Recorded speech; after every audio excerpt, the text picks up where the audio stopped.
Hello, my name's Jenny, and I'm 27 years old. 3 years ago, I married the most beautiful person I have ever met, Hugo. He's such a kind and compassionate goofball who makes me feel amazing every day. Unfortunately, the same cannot be said for his mother, Maria, aka my mother-in-law. She, for some reason, has always had it out for me since day one. And I get it, that's her precious baby boy, and she doesn't want to see him get hurt. She's just interested in protecting his best interests, but I genuinely do believe that she takes things overboard sometimes. She's the type of person who does seemingly small and innocently naive injustices to people, but in reality, she deliberately pushes your buttons and gets on your nerves to make you seem like you're the crazy one. I know we all know someone like that in our lives. Unfortunately, I have to deal with this person because she's my mother-in-law. Anyhow, I was raised differently. I'm the type of person who calls people out on their nonsense, and I tend not to hold back. I think this is why Hugo fell in love with my personality, because he's more of a quiet, soft-spoken person, and just like the saying goes, opposites do indeed attract. I studied a bit of psychology, so believe me when I say that I know that Maria, my mother-in-law, has bad intentions. I think both of our domineering personalities clash, which is probably why she said this the first time I met her. Jenny, don't you think it's time to stop eating so much? The whole table at the restaurant sucked in the air, daring not to speak. I was completely mortified, and I'm sure my pale complexion was a great indicator of how embarrassed and flushed I was. It was me, Hugo, who was my boyfriend at the time, Kyle, my father-in-law, and Maria at the table. Kyle was too stunned to speak, and he bowed his head as if he was sharing my embarrassment. Hugo was also feeling embarrassed, but he was also angry at his mother for saying that. He aptly berated her. "Really, Mom? That is such an awful thing to say. She can eat as much as she wants to."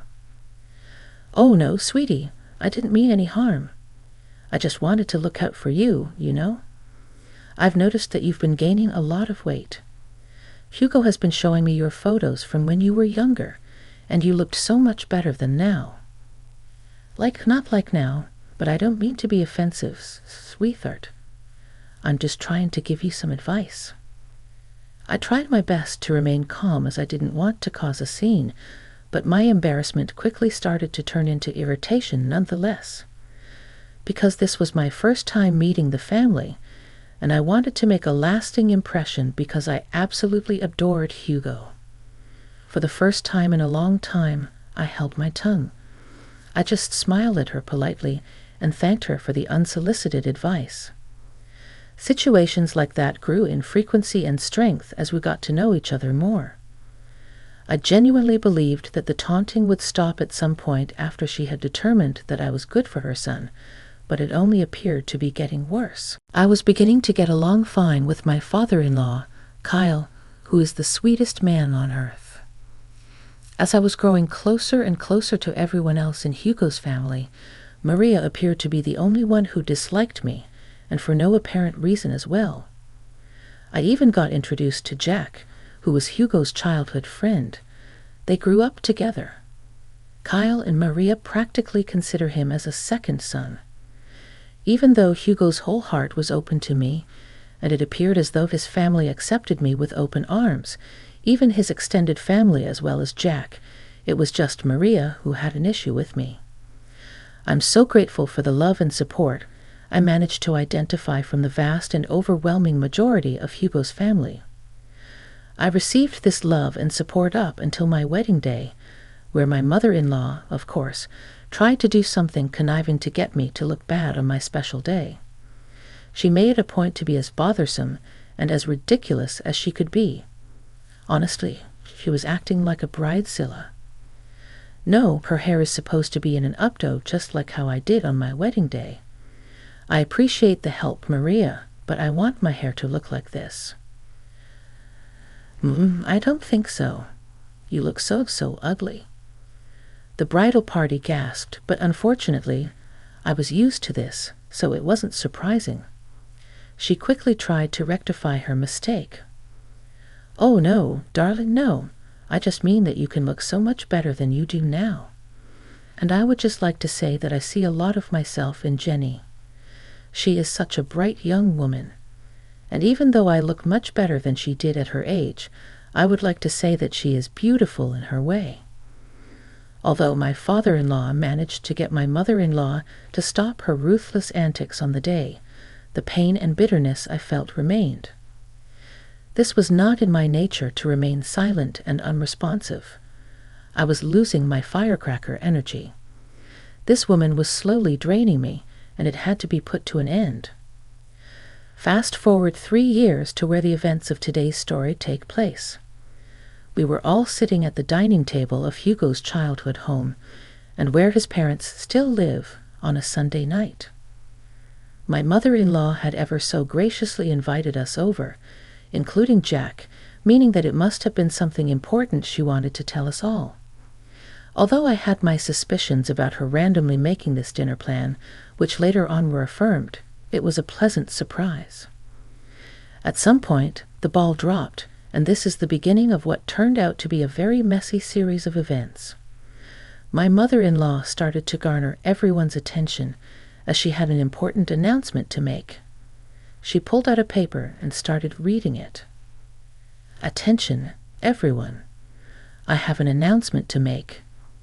As you all know, my birthday's coming up, and so I wanted to let you know what I've been planning for the very special day. I've decided that we're going to take a trip to Hawaii." The paper was a confirmation of the Hawaii trip. "That sounds fantastic." "What? That's amazing, Jenny. I've always wanted to go to Hawaii." "Oh my goodness, this is great news. I'm so excited, I don't even know what to say." "Thanks so much, Ma." "Oh, actually, you're not coming."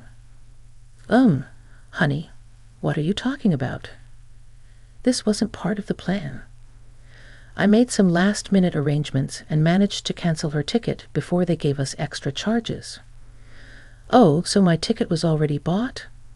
"She just went ahead and canceled it. Why does this woman hate me so much?" "Mom, what are you talking about?" Jack and I seemed to be the only ones silent in this whole situation as a whole flurry of harsh words was exchanged back and forth. Eventually, after some poking and prodding for a decent enough excuse, Maria finally stated, Okay, fine. I'll tell you the reason why I thought it best that Jenny sits this family event out. As you all know, I'm getting a little bit older, and I've decided that I want the remaining years of my life to be centered on being around the people I care most about. Unfortunately, Jenny just doesn't belong on that list." "Wow, Mom, really? What is wrong with you?" "Nothing is wrong with me. Don't you dare disrespect me. I'm just saying that, well, you know, Jenny can't be considered part of our family since she's not related by blood. Well, by that logic, then Jack shouldn't be able to go either, right? Since he isn't technically family, as you're stating. But we all know that's preposterous, and he is part of the family. And ever since Hugo and Jenny got married, that means she is part of the family. Well, obviously with Jack, it's different, you know that. He's just so precious, and he's our sweet baby angel. He's always been here, but Jenny hasn't, so that's why I'm just not comfortable with her coming on the trip. And it's my birthday, so I get to decide whatever we want." "Come on, Jenny. We're leaving at once." "No." The way that I firmly said no commanded all of the attention in the room, including my antagonist who was trying to stifle a smile this entire time. But at that moment, she wiped it off her face. "Maria, you've made it clear since the beginning that you do not like me, and every day for the past 3 years I have endured your insufferableness. You think we all don't see how you act. You think that we all don't notice that you're a narcissist. Little girl, you better watch the way you speak to me. You are in my house. And not for long, I'm not. I'm just about to leave, actually. but not before I say this. I turned to my loving husband, who was looking at his mother with angry eyes. Babe, I love you with my whole heart, and I have tried to endure this for such a long time. But I see now that your mother will never accept me into this family, no matter how hard I try, and no matter how many times I bite my tongue. You should go on this trip. You can't miss it. As much as your mother is crazy, she's still your mother, and you love her, and she loves you, so you have to go. Don't worry about me. I'll be fine. I then turned to my mother-in-law, whose mouth was agape because of what I just said. And as for you, unfortunately for you, I am in love with your son, and I am not going anywhere. You might think that you can push me away, but I will always be here. Even when you go to Hawaii, you will always be thinking about me, because if I'm being honest, I think you're obsessed with me. How dare you? I should slap you right now. I'm not finished. You are obsessed with me. You're obsessed with tearing me down, and I cannot even imagine why when all I've done is shown you kindness and patience, even when you didn't deserve it. But enough is enough. You don't want me to go to Hawaii with you. Fine. You don't think I'm part of the family. Fine. But I will always be here. As long as I breathe, I will always be here for Hugo, Kyle, and even Jack. But never for you. At that moment, I realized that I finally shut her up. She left her mouth open as if she was searching for something to say, anything to say, but her mind wouldn't let her. Finally, I managed to keep her quiet. I said goodbye to the rest of the family members, kissed my husband on the cheek, and began to walk out. Let me drive you home at least. I can't let you take a cab. Please don't worry about me, babe. I love you, and thank you so much for loving me, but I'll be fine. You have a trip to discuss. Okay, if you say you'll find, and I'll believe you. Oh, don't forget your purse. Right, my purse. I left it in the kitchen. Once I arrived, at some point though, Maria went into the kitchen. I think to catch her breath after the whole situation, after being berated like that, I too would have done something similar. What do you want? Don't worry about me, sweetheart. I'm just here to collect my things. Well, make it quick. I want you out of my house. I can't believe you said those things to me. With that, she quickly stormed out. She was filled with so much anger that she didn't even want to see me out the door. At that moment, I scoffed at her ridiculousness and reached for my purse. When I noticed a piece of paper next to it, my eyes glanced over it and noticed that it was Maria's handwriting. I believed at the time that it must have been a piece of paper detailing the itinerary for the trip, because I was feeling slightly bitter about not going. I wanted to take a peek and see just how much fun I'd be missing out on. I grabbed it and began to read the paper. Dearest Jack, you know that you have always been like a son to me, and you know that I love you dearly. Oh, so this is a letter to Jack. A bit strange, but I guess it's thoughtful. For some reason, my curious eyes began to read further. And the love and care you have shown for me throughout the years will never be forgotten. I hate to admit it, but even when it comes to my son Hugo, I feel as though the love we once shared is no longer there. Wait, what is she saying? She loves Jack more than she loves Hugo. That simply couldn't be. I continued to read the paper, and with each new line, I got more astonished at what I was reading. I simply couldn't believe it. There was a lot to unpack, and even though it wasn't my place to read that letter, I'm really glad that I did. After reading the entirety of the letter, I began to pace in the kitchen, wondering what to do. And then it hit me. All of the people who needed to know about this letter's existence were all sitting in that room. If ever there was a time to act, it was now. I reread the letter one more time just to make sure that I wasn't crazy and imagining things, and just as I thought, yep, It was the same thing I read the first time. I waltzed out into the dining room to meet only 3 pairs of eyes looking back at me. "Jenny, I am so sorry for what my wife is trying to put you through. Don't worry one bit, you will come with us to Hawaii. As long as I'm around, she's just in a funk right now. But don't worry, I'll convince her to change her mind. I don't know what's gotten into her recently, but don't worry, I will change her mind, as I said." "Kyle, please don't worry about me. As I said, I'm fine. I'm more than fine because I have found some interesting news that I need to share with everyone, and I especially need to share it with Hugo." Hugo and Jack's ears perked up. I saw the flash of worry that ran across Hugo's face. Perhaps he thought that this was too much for me to handle and that I wanted to ask for a divorce. Oftentimes when I would complain about his mother to him, he'd agree with me and wonder how I managed to keep up with her nonsense for so long. I'd always tell him that it was because I loved him way too much to let him go, and that I'd go to hell and back for him. I noticed that the Wicked Witch of the West wasn't around. So I asked, "Where is Maria? She needs to be here for this too." "Oh, Kyle mentioned earlier, she appears to be in a bit of a funk after you shouted at her. She said she got a mild headache and wanted to nurse it with a nap upstairs. She won't be down for a while. You know how she gets about her beauty sleep." I was all too familiar with Maria's awkward and unnecessary routines and regimes that would often inconvenience others. I felt irritated. "This is just really important. She has to be here." "It's okay, Jenny. You can tell us, and we'll inform her when she wakes up." I hesitated, considering the information that I knew. I wanted to see the redness on her face from embarrassment. "I think you should just go ahead and tell us, sweetie. It's okay. And you know Hugo has anxiety. It would be bad to keep him waiting." That was true.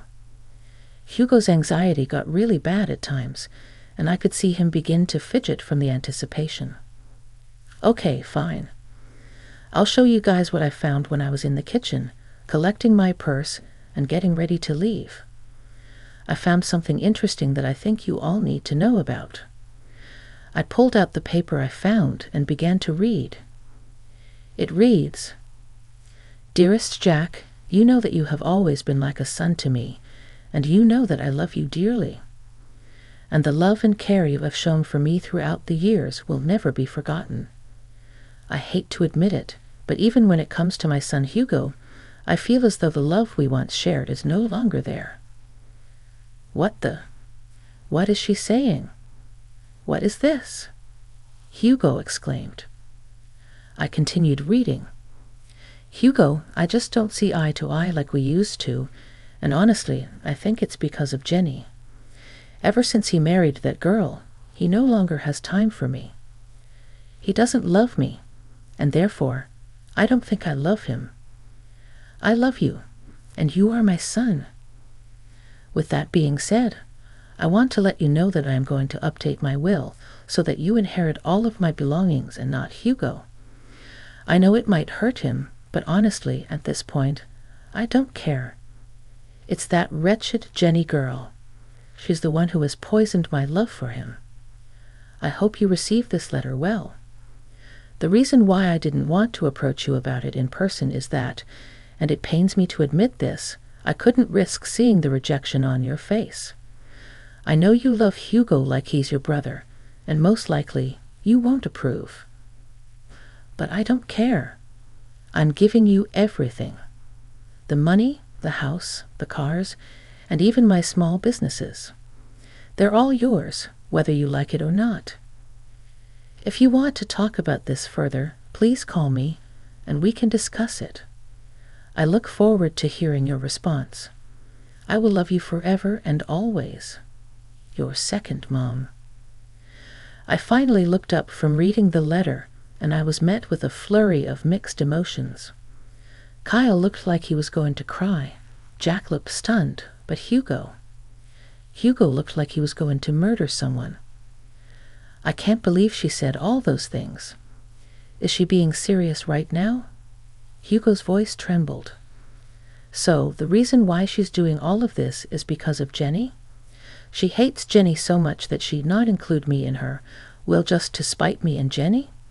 She's officially lost her mind, you guys, Jack exclaimed. I don't even know what to say, Kyle muttered, visibly shaken. This has gone far enough. I've had it with this woman and her toxic behavior.